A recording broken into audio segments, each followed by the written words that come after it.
Hey everybody, I'm Erica Carlson with Bricks Real Estate, bringing you a weekly Wright County market update. This is in regards to real estate, showing you how things are moving. And so I'm going to go through some data, mostly focusing on Wright, but I'll also look at Hennepin County as well to give us some idea of how things are moving. And you'll find this information helpful whether you're thinking about buying a house this year or you're a homeowner. You don't necessarily have to be thinking about selling to find this interesting. So, but just give me a moment here to pull up my other screen. All right, it's January 3rd, and I did miss last week because of the holidays. So please forgive me. As you're going to see here in the data, there's a missing week.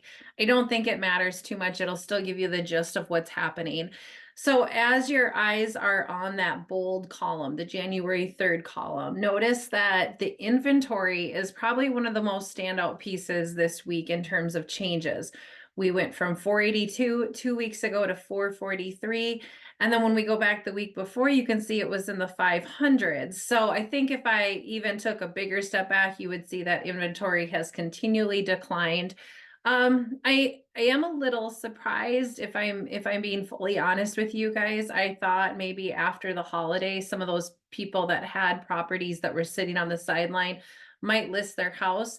I think that I thought it would be a little bit busier than it actually is. So I think that inventory shows you that the homeowners out there are probably just going to wait a little bit longer. And the longer you wait, two things are going to happen for you if you're a home shopper. First of all, hopefully there'll be more inventory, that's almost guaranteed, but then that means there'll probably be more competition. So if you have been thinking about buying, I highly recommend getting out there in January, taking a look at what is available, because your competition is still relatively low compared to what is coming ahead. The other thing that, and I'm looking out the window, that's in your favor is there's really no snow outside. And so it is relatively nice out to go out and walk around and look at houses and properties. So that is to your benefit. You might want to take advantage of that before the inevitable snow is coming. And then you can't see, like I'm looking out at the grass, like how weedy the yard is or how the landscaping is.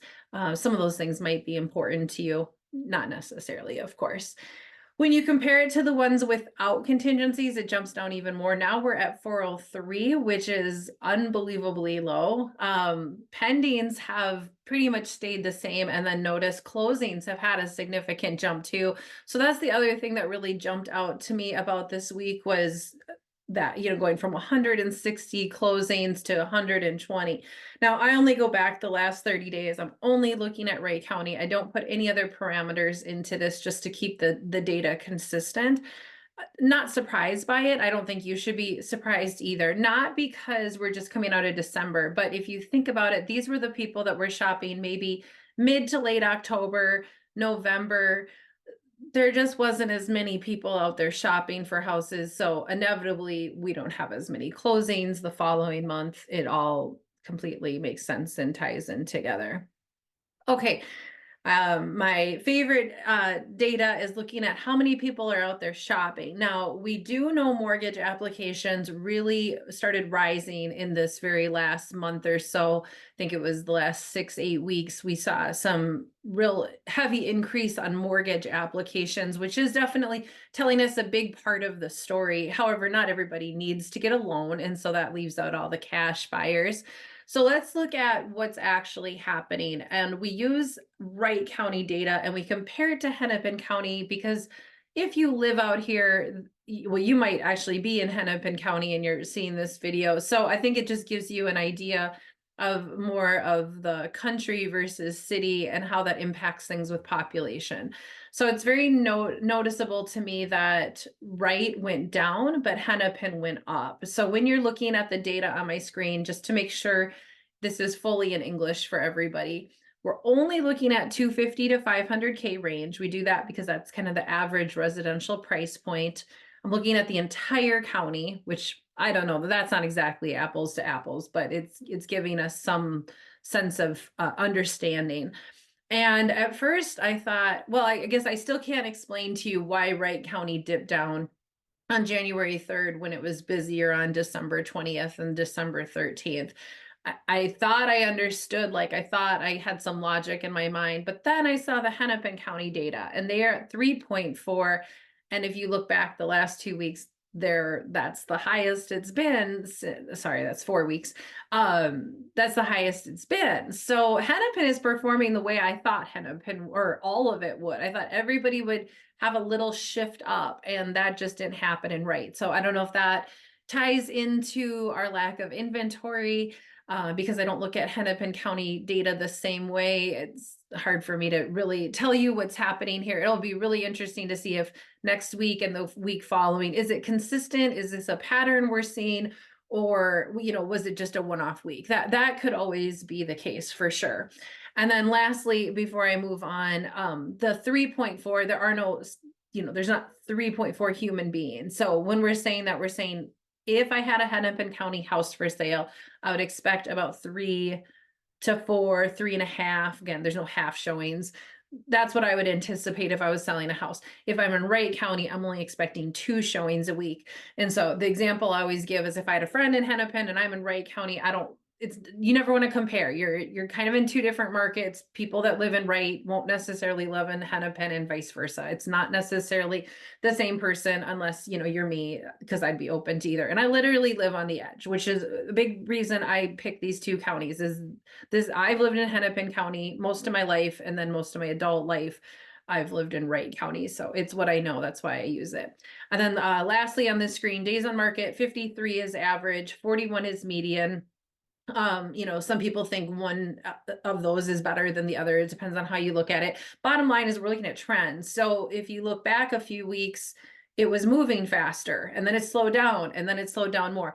And again, very predictable. We are in January. We don't expect this to be super speedy, but as we move through January into February, I imagine that number will come down again, because you're going to have more competition. There's gonna be more people that want to buy a house in February, March, April than they do December, November, even January. All right. A market report is just a way to get hyper local data about something that deeply impacts you.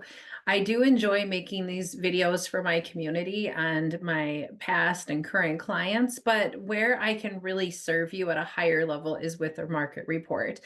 Now, some of these are pre-made. If you're in Delano, Buffalo, St. Michael, or Rockford, if you click on my link, whether you're finding, I don't know whether to say above or below, it depends if you're finding me on YouTube or Facebook, or Instagram, I guess. But the link, that little link you see is bringing you, yes, to my contact information, but it's also bringing you to the opportunity to get the market report. So if you pick one of those cities, it's pre-made. They're still not my favorite because that data is pretty similar to what I'm sharing with you in the video. So the better way to do it is to pick a custom report. Now, I know that scares people because now you're telling me your address and I need to know your email because that's the only way I can get it to you. It doesn't need to be scary. This is just about supplying you with things that are supposed to be helpful, but obviously that's a personal decision. So one way I suggest, if you want to work around that a little bit, and you can tell me what you're doing or why you're doing it if you're comfortable with that. But let's say I live by a commercial building, like a Cub Foods or a Taco Bell or a Quick Trip. I could use that address and still essentially get this information. You just have to fill out the form and give me the pin that you want me to drop. And what I typically do is a 1/2 mile radius because I want it to be super close. I can do a mile if I have to. So like if you're on major acreage and there's not a lot of people living around you, I'm going to spread that bubble out a little bit further to grab some data. And so you've been looking at my screen, you see I've got Montrose pulled up as just an example. And this one is for somebody's address. So you'll see me slide by that quickly, but it will give you an idea of like, how is Montrose moving? Okay, on here it says it's more of a seller's market than a buyer's market. Okay, like take that with a little bit of a grain of salt. I mean, we're still more of a buyer's market at this point. It gives you median price, it gives you average price. I mean, again, it's similar to what I'm sharing with you, but it's your town, your area. And especially if I do like a 1/2 mile radius. Now, again, there's caveats in there. So like if you have a townhouse, I only pick townhouses. So that way it's not like mixing that data together for you. What I think I really like about this, it's essentially a website that's customized for you. is this little interactive feature I'm going to show you quickly, and then I promise I'll be quiet about this. You can check and uncheck these boxes. So let's say you just want to keep an eye on like your neighborhood and you don't always want to run to a program like Zillow to see like what your neighbor's house sold for. This is just going to do it in real time. We can set it up quarterly, annually. I mean, I think it goes weekly. That would maybe be a little intense. I wouldn't probably do anything more than monthly. I don't think weekly would be necessary, even if I was thinking about selling my house. That might be a little intense. But now we can see these houses that have sold in Montrose or and again, it's not the whole city of Montrose. This was for a particular, mile or half mile. Pendings will never tell you how much they're going to sell for until they close. So don't be surprised by that. But you can see what day it went pending. You could take that address. You could do a little bit more research if there was a reason you needed to. As a home buyer, you might like to see the active listings as a way to shop in a particular area. We could use the market report for that, though it's not exactly what I'd recommend. I would prefer to set you up on the MLS. But these are the houses. This is fantastic information when you're selling to have a very good idea of like what is moving in your neighborhood, how fast does it take, and going back to solds, what I like to look at was solds, and I do this when people are hiring me as their agent, is we want to see what did they list for and what did it actually sell for, like where that's market value. When we list a house, just a quick little piece of education here. That's an offering price. That's a suggested price. It isn't the price. And so working with your agent, you should be picking a marketing price, which is why I'm not a big fan of like 990 or 900 because I mean, I don't think you're tricking anybody when you add, sorry, I'm picking on some people on this screen. I'll take that off. But, you're going to get more eyeballs on your house listing it at 300 than 290.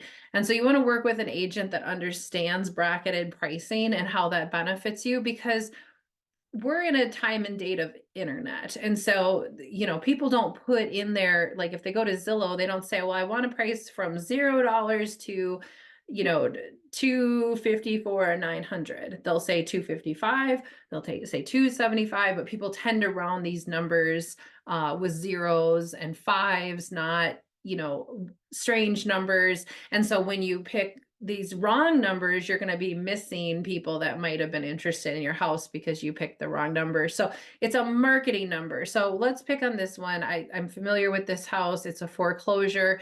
They listed it for 99. Okay, they listed it for 100,000. They got 84,000.